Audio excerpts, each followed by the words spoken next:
Global market में पिछले कुछ दिनों से बहुत ज़बरदस्त बिकवाली है और टेक्नोलॉजी शेयर्स खास तौर पे तगड़ी पिटाई की झेप में आ रहे हैं। क्यों हो रहा है ऐसा, आज इसी पे हम लोग बातचीत करेंगे। आपने देखा होगा कि यूएस मार्केट खास तौर पे बहुत वीक हो गए हैं, लगातार वहाँ पे कमज़ोरी है और बहुत सारे इंडाइसेस बहुत ही अहम लेवल को तोड़ चुके हैं और उसके बाद हम नीचे का रास्ता आप तैयार कर रहे हैं। आप गौर से देखें तो वो एक रिज़ल्ट का रिएक्शन है। किसी अल्फ़ाबेट का रिज़ल्ट अच्छा नहीं आया, बैंकों के रिज़ल्ट अच्छे आ रहे हैं, उसके बावजूद स्टॉक कमज़ोर हो रहे हैं। तो यानी जो अच्छे रिज़ल्ट्स हैं उसके बाद प्रॉफिट बुकिंग हो रही है और जो कमज़ोर रिज़ल्ट्स हैं उसके बाद उनकी पिटाई हो रही है। ये इंस्टेंट रिएक्शन है इंडेक्स पे, यूएस मार्केट में।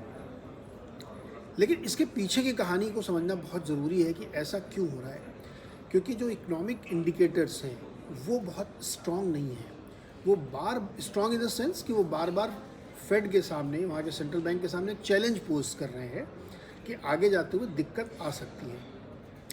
अब बहुत बार ऐसा होता है यूएस में, जब गुड न्यूज़ होती है तो बैड न्यूज़ हो जाती है। इसलिए मैंने कहा कि economic indicator strong in the sense Fed के लिए स्ट्रॉन्ग नहीं है। क्या हुआ वहाँ पे कि जो 10 ईयर की बॉन्ड यील्ड है, 30 ईयर की बॉन्ड यील्ड है, 2 साल की बॉन्ड यील्ड है, ये सब क्लोज टू 5% है। कभी ऐसा हो ही नहीं सकता कि अमेरिका की ब्याज दर 5% पे बनी रहे और वहाँ का इक्विटी मार्केट चले।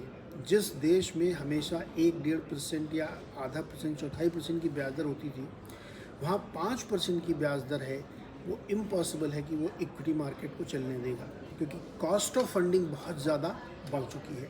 इसीलिए बॉन्ड यील्ड जैसे ही बढ़ती है मार्केट में गिरावट शुरू हो जाती है और कम होने के कोई संकेत दिख नहीं रहे, क्योंकि सरकार भी उधारी ले रही है, चाइना बॉन्ड बेच रहा है और अब तो एक नया फ्रंट खुल गया है कि इजराइल में भी एक युद्ध शुरू हो रहा है। तो $100 बिलियन की रेज करना उनको फंड। ये तमाम फैक्टर हैं जो यूएस मार्केट में लगातार प्रेशर बना रहे हैं बॉन्ड यील्ड की वजह से, कि अब जो बैठक होगी उसमें फेड के सामने चैलेंज होगा कि एक बार फिर से आप ब्याज दर बढ़ाएं।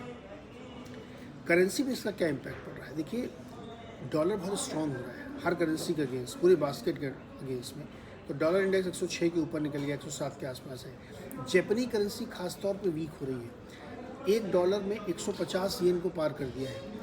ये बहुत वार्निंग सिग्नल है जापान के लिए, वो रिएक्ट कर सकते हैं। इसी हफ्ते उनकी मीटिंग भी है, देखते कैसा उसमें रिएक्शन होता है। नए घरों की जो बिक्री यूएस में हो रही है वो बहुत बढ़ के आ रही है, तो इकॉनमी रोबस्ट है।